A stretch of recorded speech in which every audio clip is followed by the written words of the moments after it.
Our title is Spiritual Victory in Kabbalah. And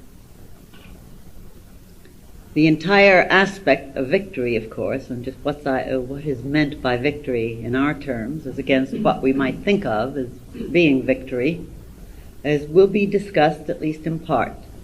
The portion on the tree of life which it involves is the green Sephirah, which means, remember, emanation and sphere of activity of the Most High, a specialized expression of the Most High. That Sephirah, colored green, is called victory, as you can see. And it is the seventh emanation, therefore, in the order of expressing outward. But I always like to remind you, when we're discussing this Kabbalistic tree of life, that in the consciousness of the universal mind, the entire tree jumps into activity at once like a lightning flash. In other words, it is an all-at-onceness, just like an eternal now. You see, spiritual victory involves a greater ability to understand victory on the Kabbalistic tree of life, which I now remind you is assigned to the function of the emotions and the function of the desire nature.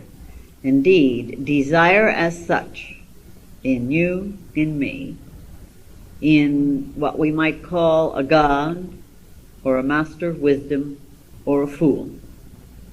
It is the same substance. It is the same essence. Desire is a burning, but the burning has to do with what? Now, man controls fire, something that burns, and he does fantastic and glorious things with it. Fantastic things. So we have this whole process or concept of burning, and this involves what? It involves the desire nature, so that we could say in essence that it is the desire nature that actually is at the heart of whatever is meant Kabbalistically by victory, and we will show it in several ways. And then we'll understand better what the emotions and the desire nature have to do with spiritual victory.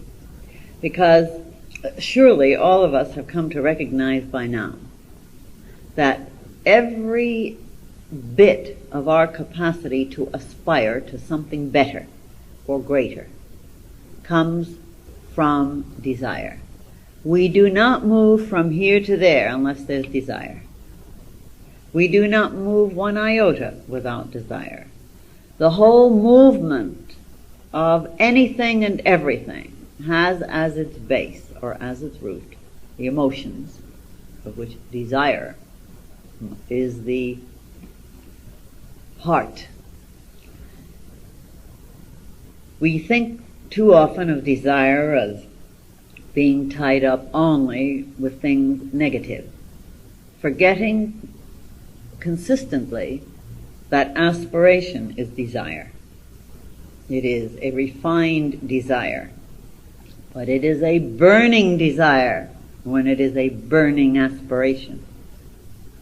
We forget that the outreach, the upreach, the desire to love God, or the actual ability or capacity to love God, are rooted in the same thing, basically. Because to desire to love God actually has to do with having an emotion that wants to be aware of its security, that wants to overcome, please notice that word. It wants to overcome whatever it feels is a limitation. So overcoming is what? Isn't that victory? Therefore, aspiration has to do with the desire to become victorious over something that is being considered as limiting, or that is bringing us unhappiness, something we don't like, or something that we decide we don't want, or something that we decide we've had our fill of, that although we may have wanted it, we want it now about as much as a hole in the head. You know, and indeed certain desires fulfilled become just that, and this is one of the best ways to be cured of desiring, shall we say, the erroneous things, In fact, I don't know of anyone who ever got cured of desiring nonsense except through victoriously getting the nonsense. Have you? Think about it for a moment. Look back in your own lives. Each one. Think back. Now, there have been certain things we've desired when we've been younger. The younger we've been, the more intensely we've desired certain things that today we call nonsense, but in those days we didn't think of it as nonsense then. And just think for a moment, did we ever get over it unless we had it? Unless we got it? We certainly did not. We really didn't. Sometimes we disguise it, and then we go and want it all over again because we haven't recognized that we really got what we wanted and all the headaches that went with it. And more than the headaches, very much more. And please bear in mind, this entire Kabbalistic tree of life, with its paths, it is your map of consciousness. Without a map, we get lost. And believe me, most of us have been lost souls, or so it has appeared, and we have to be lost souls for a while in order to decide to develop enough desire, to develop enough drive to find how to get back home. Now the point is, my beloved ones, I want you to realize this. There's never a time, not since you were, shall we say, created, although you always have been, not since you were begotten of God, but you existed even before that idea is there, because you were before Abraham, before, as they said, before Abraham was, I am. Still, in the consecutive development of an idea, there's something different than in the actual existence and the instantaneousness of the tree of life. We might put it this way. When an architect is going to build a house, and say he's going to do the whole thing, or even if he's going to get helpers, first, when the plans have been made, you sit down, you have the plans all drawn up. Now that the entire plan for the house, or the plan for the machine of one, or the article that one's going to manufacture, that entire plan is there. It is an accomplished thing in the mental substance, because it had to be worked out in the mind, and of course there had to be the drive to bring it into being. That's the desire natures, the emotions. It already exists in that fine mental substance within which all of us live and move and have our being. The mental substance, remember, being the cosmic mind stuff within which all things are. That subtle something which also in its condensation becomes something we experience via senses in a different specialized way. So even though before Abraham was, I am, the outworking is something other, just in the same way that though a whole house is complete in a mental substance, it still has not yet been built, nor has anyone lived in it yet. In other words, it has not yet been experienced in the specialized way that the person or persons who are going to live in that particular kind of a house are going to experience it. And we are the created, being evolved, portions of us are, in order to consciously live, which we are doing really, in the house of God. After all, our physical bodies are the houses of God, whether we know it or not. Our personality bodies, these are the houses, the vehicle of God, whether we know it or not. All vehicles are the vehicles of God, whether we know it or not. But what is happening, we are being evolved to know it, because not until we know it consciously has the divine plan come into its fulfillment. Because the conscious knowing then makes us a conscious godlet, as I like to call it, consciously experiencing what the divine plan has in mind, which has to be done with our conscious cooperation, or conscious will. Only then is evolution then complete or perfected in any one area. But The point is, every step of the process is a step that's necessary. Therefore, everything that has ever happened has been a step in the process of that which is, in the final analysis, going to be the victorious goal, the fulfillment. So in that sense, we can say there's never been a time that you have not been victorious. What do you think of that? Never. In other words, you are living the victorious life. And what do you think of that? You say, oh, I am. Then why am I lonely, miserable, full of hate, full of jealousy, or else being the recipient of hate and or jealousy? Why then am I without this thing or that thing, whether it be the house or the TV or that special job, or why am I without this very special prestige position where people look up at me and say, oh, you're marvelous, etc. If I'm living the victorious life, what's victorious about that? I mean, you see, and that's where we fail to understand, and this is what we must come to understand, and that is that everything we experience, everything, is the result of how we have been using this fantastic power, the emotional nature, the desire factor of our being. Everything. In the very heart of misery lies the secret of our true understanding, in the very heart of that misery. In fact, in the very heart of that misery lies the secret of how we're going to come to become more conscious of how we're utilizing the desire nature so that our victories will be more wisely chosen victories. Because the entire Kabbalistic tree of life, the entire Western mystery training system says to us, not until we are conscious agents for the primal will to good, which eternally creates and sustains the universe, are we even remotely fulfilling what we have been created to be and to become. So that when we say all desires are fulfilled, they are fulfilled in this manner. The moment we are desiring, we are charging an image.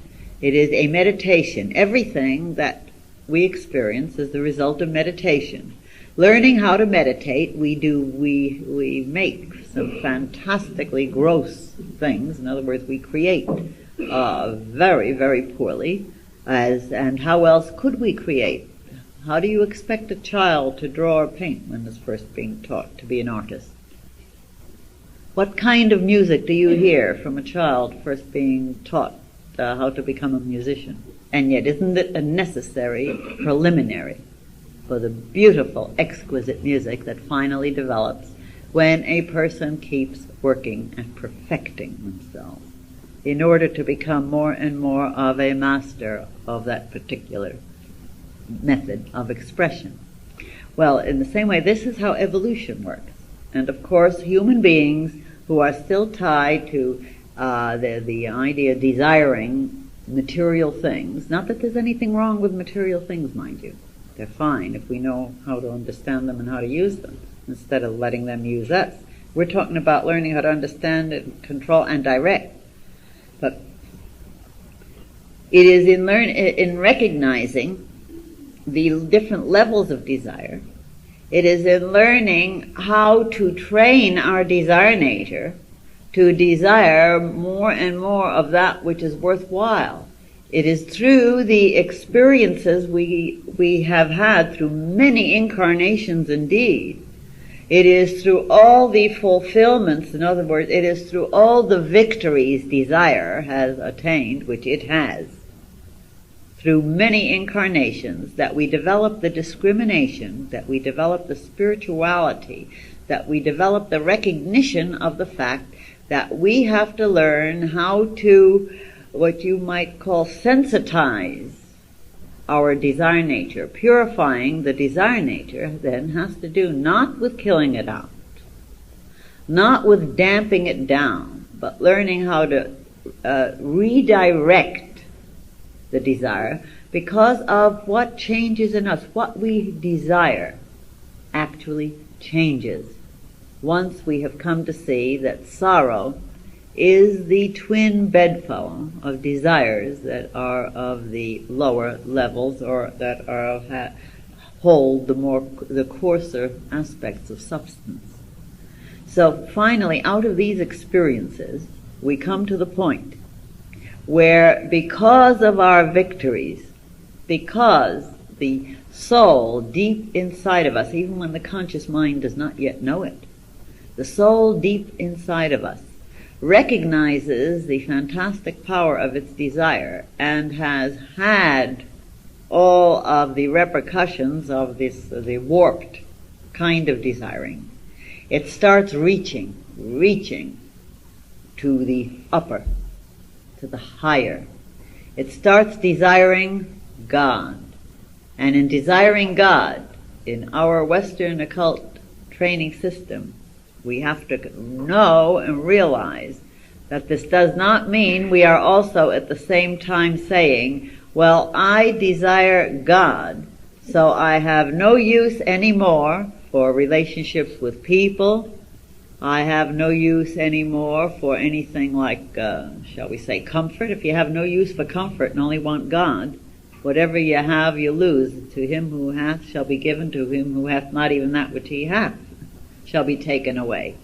If you start despising having a roof over your head, because that's just being focused on material things, if you despise it, you'll lose it, and so you should. It's good experience till you learn how to let the emotions appreciate. If you start, which we all do, working yourself up against a boyfriend, a girlfriend, a husband, a wife, etc., and why does so-and-so do such and such? We let ourselves work ourselves up with antagonistic emotions. How do we expect anything but antagonistic developments out of our relationships? If we permit our emotions to go in for irritations in relation, to be irritated with another, how do we expect anything but having a very irritated life? That is, becoming an irritation unto others, so that which we really want will run away from us naturally. Who wants irritation? Only somebody who holds irritability in their consciousness. Because this is how we're creating it. In other words, we have to come to see that the proper use of the desire nature has as much to do with appreciating and loving those desires that are bringing us towards the beautiful and the fulfilled as anything else. Because if we knock down anything, we invariably are going to have to recognize its value or lack of value, and that's why I want you to notice that the tower, the principle of Mars, is involved here. That's a pretty thunderous, it's a fantastically unhappy kind of experience that's going on there. Self-consciousness and subconsciousness are being knocked out of the tower of isolation, by the lightning of heaven, incidentally, which again is telling us that which seems an unhappy experience is really the love of God, whether we know it or not, because it's knocking us out of the isolation of ignorance. Although we think that hell is breaking loose, and it hasn't really in that same way. Hell is being knocked out of us, you might say, because we build our own inner hells, as we know. So notice that is the key, which is the path that connects victory to splendor, the intellectual faculties, incidentally. So they're very closely interacting. They're tied in together. Desiring something that is better than what we have requires the knockdown, the throwing out of whatever condition is. If we would come to see this, we would come to see that certain experiences that come to us, which we consider unhappy, are really the blessings of the Most High as principles, which we ourselves are bringing into being, because we are preparing ourselves or being prepared for something better, something lovelier, due to the fact that our desire nature has been working at improving what it desires. Can you see? I know sometimes we can run away with some of these ideas. Maybe we have to in order to learn how to work with them in a discriminating manner. Because some people then become so determined to see every unhappy experience as being the necessary something for something better, that all they do is keep themselves in unhappy experiences. In other words, they mistakenly then focus all of that fantastic power, the divine power, which is within us, which we project. They get this focus down. I've seen many aspirants do this, so that every single miserable experience is being seen as a very fine, marvelous lesson. And so always they're looking for the next experience to be miserable also. And believe me, they get it. Such marvelous ability to concentrate the desire nature into misery deserves its victory, and gets it whether it deserves it or not, until it learns the next vital thing about spiritual victory in Kabbalah. And that is that only what we learn to hold in our own hearts, which means our own emotions, only that is what we get. And if we are going to hold in our own hearts any of these negative aspects, even when we are attempting to interpret something, for example, if we keep holding in our own hearts the ideas of, oh, I am so unfinished, and I am so terrible, and I am so inferior, well, we are going to be expressing more and more inferiority, because the patterns in subconsciousness, though they can have fantastic capacity for superiority, are going to project out the inferiorities.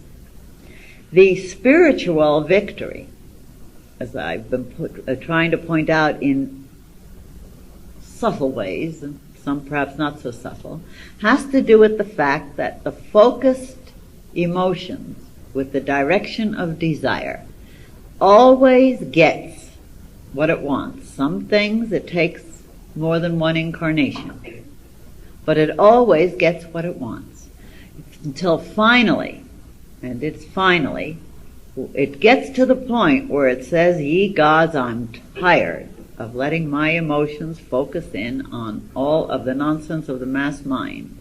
I'm now going to get my desire nature out of being caught up in the mass mind or in the lower levels, because we share telepathically with the entire mass mind, with the entire consciousness of humanity. We share telepathically in the power depending on the quality of what we permit ourselves to hold and desire. Now, when we start working on making the quality of our desire, desiring to become an agent for God, for love, for good, desiring to hold in our desires, in our emotions, only those elements that are the expression of the Most High, desiring to become as much as possible that which gives the divine the clear ability to see through our eyes, so we can share true seeing with God, and to hear through our ears the music of the spheres, which your voice and my voice are, incidentally, the music of the spheres. We think of it as something just out there. It's out there, and it's in here, and it's everywhere. When we come to this point, it is then that we're really traveling these paths of return. We are really starting to express, we are really developing the strength of soul, and we develop it out of the sorrows. We really overcome our enemies, because our enemies are our own negative immaturities, and to the degree we permit ourselves to hold it, we become the pawn of other negative immature personalities without recognizing it. And to the degree that we become victorious over this level, and this is what perfects our individuality, remember. What is the difference between a mob mind consciousness and an attained master? It is the capacity not to respond to that which is a lie against the truth that I am the offspring of God. And separative thinking is what is the lie. Thinking that anything that we do to another isn't also being done to ourselves.